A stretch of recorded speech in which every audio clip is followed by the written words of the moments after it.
Bonjour et bienvenue sur Essentiellement, la chaîne du bien-être au quotidien.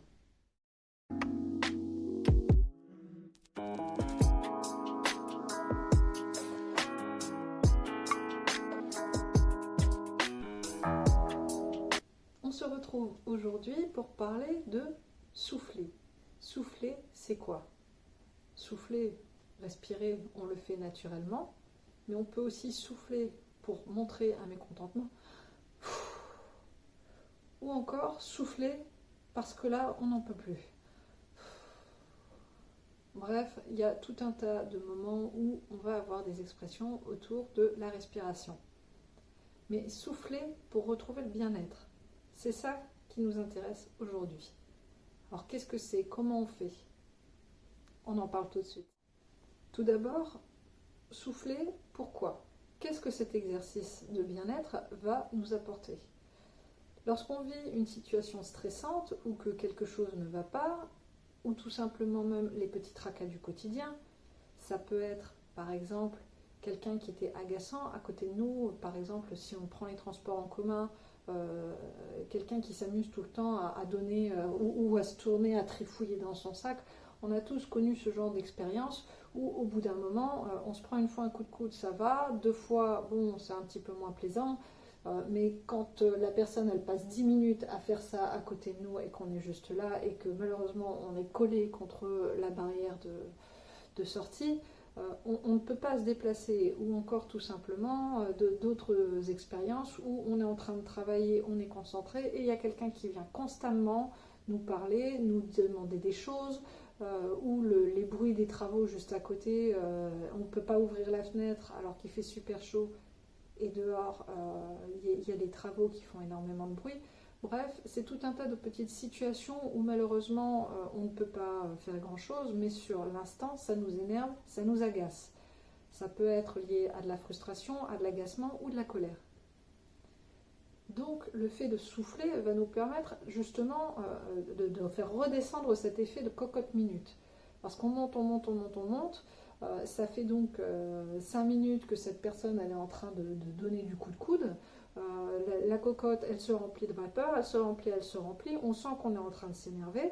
Et là, on a deux choix. Soit au bout d'un moment, on la regarde, on fait « Eh oh, c'est bon, c'est pas bientôt fini !» Mais ça, c'est pas forcément agréable.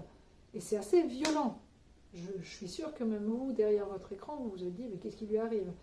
Mais voilà, si on se met vraiment dans ce contexte, on comprend que sur l'instant, ça puisse énerver. Mais ce n'est pas la réaction adaptée. Cette personne, elle n'a peut-être même pas conscience qu'elle est en train de donner du coup de coude et de nous déranger. Elle est peut-être dans sa bulle, occupée dans sa tête à penser à autre chose, et elle ne se rend absolument pas compte de ce qui se passe. Pareil, les travaux qu'il y a dehors, on ne va pas ouvrir le carreau pour dire « Hé, c'est pas bientôt fini !» Ça ne sert strictement à rien. Ces messieurs, ils sont en train de travailler, ils sont obligés de travailler, tout comme vous, vous êtes obligés de travailler. Donc vraiment, c'est des situations agaçantes au quotidien, mais sur lesquelles on ne peut rien faire. On peut aussi rencontrer des moments où on est frustré ou agacé lorsque on est tombé sur une personne désagréable et que malheureusement on ne peut pas lui dire « Oh c'est bon, stop, moi je m'en vais parce que cette conversation ne me plaît pas ». C'est pas toujours possible. Si vous êtes sur votre lieu de travail, que vous êtes, admettons, en train de vendre une voiture et que le monsieur, il a clairement pas décidé d'acheter, mais qu'il a décidé de vous poser toutes les questions possibles et imaginables, même des questions personnelles, il est difficile de lui dire, si vous ne savez pas jusqu'au moment où il va passer la porte, peut-être qu'il a quand même décidé d'acheter la voiture, même si son comportement ne renvoie pas cette image. Donc jusqu'au moment où il aura passé la porte, vous serez malheureusement obligé de rester correct avec cette personne, même si elle, à l'inverse, n'est pas forcément correcte avec vous. C'est votre boulot qui l'impose. Alors c'est frustrant, c'est énervant, c'est fatigant, surtout si en plus vous avez un bambin à la maison qui est en train de faire ses dents et qui vous empêche de dormir toute la nuit, vous allez avoir tendance à faire monter la cocotte minute beaucoup plus vite. Et du coup, le bien-être, il est où dans tout ça ? Justement, le fait de souffler et de se dire « Stop, là on arrête ». Déjà, de une, ça va vous permettre de revoir la situation avec un petit peu plus de recul, parce que tant que la cocotte monte, vous êtes le nez dedans. Et plus la cocotte monte, et plus vous avancez en fait là-dedans. dans ce mécanisme d'énervement, d'agacement, de frustration, de fatigue, parce que c'est de la fatigue nerveuse. Donc vraiment le premier but de la respiration, de souffler, d'évacuer, ça va être de faire redescendre la vapeur dans la marmite. Le fait de prendre du recul va vous permettre également du coup d'avoir une réaction beaucoup plus raisonnée. Maintenant on va passer à l'exercice de souffler. L'exercice de souffler, c'est un exercice que vous pouvez aussi faire avec vos enfants. Ça peut être très bien, par exemple, s'ils ont des crises de nerfs, surtout sur des jeunes enfants. Parfois, la frustration est tellement forte, surtout sur des publics un petit peu atypiques. Je pense notamment aux enfants hyper émotifs, qui parfois ont des crises très très très très fortes à gérer et on se sent en tant que parent complètement désemparé face à ça. L'enfant est dans un coin, il est rouge cramoisi, il passe au violet et par toutes les couleurs de l'arc-en-ciel, même parfois des adultes. Et il est là, il serre les poings, il s'énerve, il est dans son coin. Et là, vous vous dites, clairement, il ne peut plus rien se passer, c'est foutu. Alors du coup, moi je vous propose de faire avec vos enfants cet exercice qui est basé sur la respiration et qui va servir justement à souffler. Donc vous voyez, il n'y a pas de limite d'âge pour le faire, ce n'est pas réservé aux hommes ou aux femmes, vraiment c'est pour tout le monde, peu importe les origines, etc. C'est vraiment fait pour tout le monde et ça fait du bien à tout le monde. C'est un réflexe physiologique, respirer c'est physiologique. Donc vraiment, aidez-vous de votre respiration au quotidien pour mieux vivre. Donc l'exercice, comment ça se passe? Vous avez plusieurs options. L'option que vous choisirez est l'option la plus adaptée à vous. Donc soit ça peut être comme ça, soit ça peut être comme ça, ou soit ça peut être comme ça. Voilà. C'est vraiment en fonction de ce qui vous fait le plus de bien. Maintenant, on va décomposer. Alors, en premier, déjà, il faut que vous soyez à l'aise. Donc on va déboutonner tout ce qui nous sert. On va enlever les montres, les choses comme ça, les colliers qui nous embêtent un petit peu, qui pendouillent, etc. On va déboutonner le pantalon ou alors se mettre dans un pantalon dans lequel on est à l'aise. Enlever les ceintures, les choses comme ça.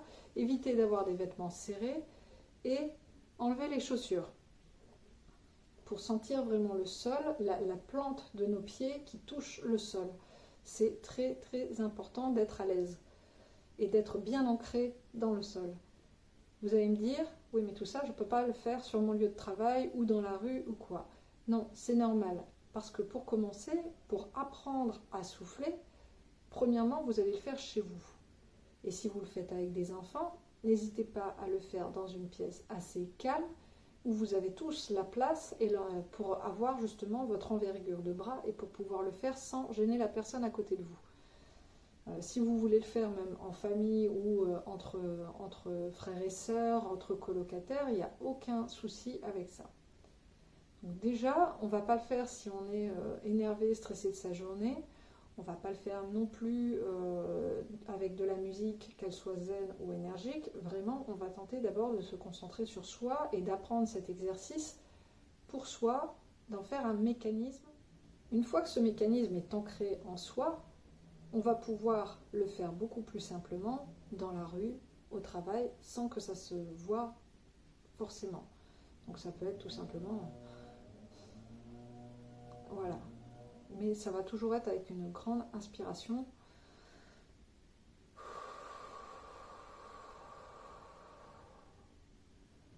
Je sais que pour certains, il est plus facile de compter jusqu'à 10 dans un sens et jusqu'à 20 au moment de l'expiration.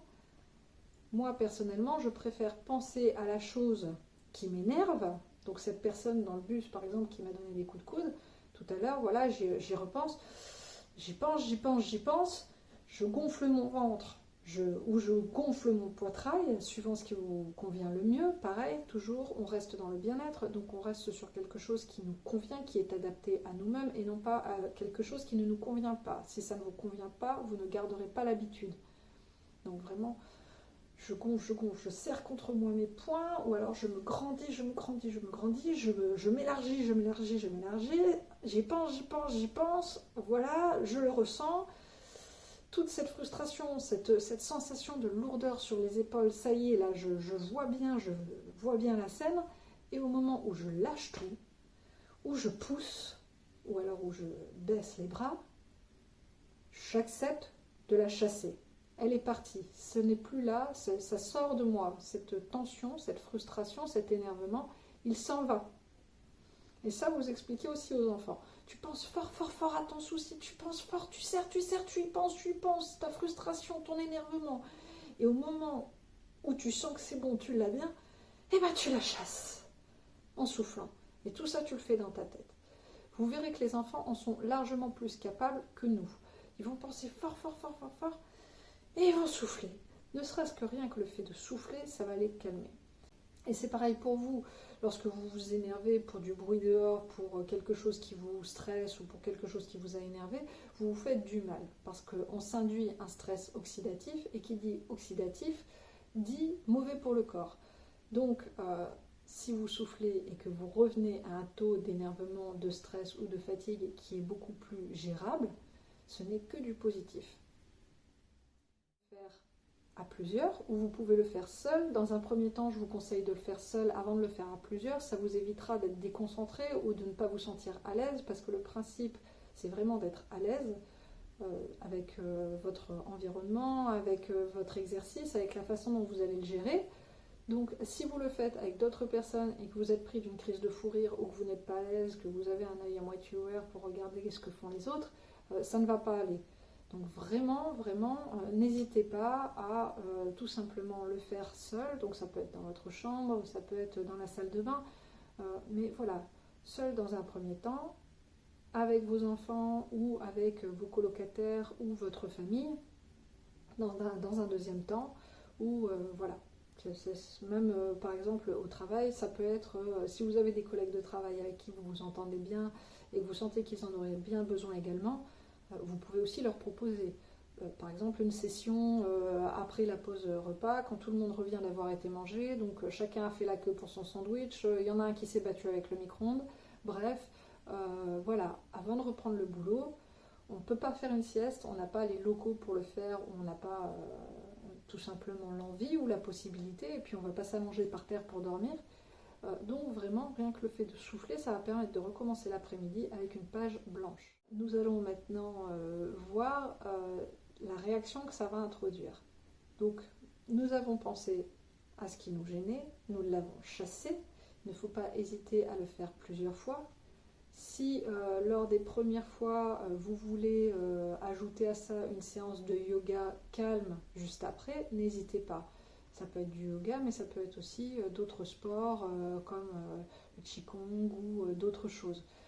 Vraiment, ça, je vous invite à le faire. Si c'est quelque chose que vous pratiquez d'habitude ou une chose à laquelle vous voulez vous initier, n'hésitez pas à le faire. Ça peut être vraiment quelque chose de positif. Dites-vous qu'après le fait d'avoir soufflé, donc vous avez cette page blanche dans votre tête, vous avez tout sorti. Et vraiment, soufflez le temps que ça sorte. Acceptez vraiment de relâcher. Toutes ces choses ne viennent que de vous. Personne ne pourra le faire à votre place. Donc dites-vous vraiment que cet énervement qui est en vous, il n'est pas légitime qu'il reste en vous. Donc vraiment, voilà, le principe c'est cette page blanche et après on en fait quelque chose de positif. Donc vous pouvez tout à fait combiner avec d'autres choses. Comme on l'a vu dans la vidéo principale où j'expliquais les 10 façons de faire pour un bien-être au quotidien. Suite à cet exercice, nous aurons fait redescendre donc la pression. Nous serons plus à l'aise pour répondre à la situation qui est en train de se passer et nous aurons une réaction beaucoup plus adéquate. Si ce contenu vous a plu, si vous appréciez mes vidéos, n'hésitez pas à mettre un j'aime ou à vous abonner. Vous pouvez également laisser un petit commentaire, ça fait toujours plaisir. Et vous pouvez nous rejoindre sur Facebook ou sur Instagram. Ce sera un réel plaisir pour moi de vous y retrouver. En attendant, je vous souhaite une excellente journée et je vous dis à très bientôt sur Essentiellement.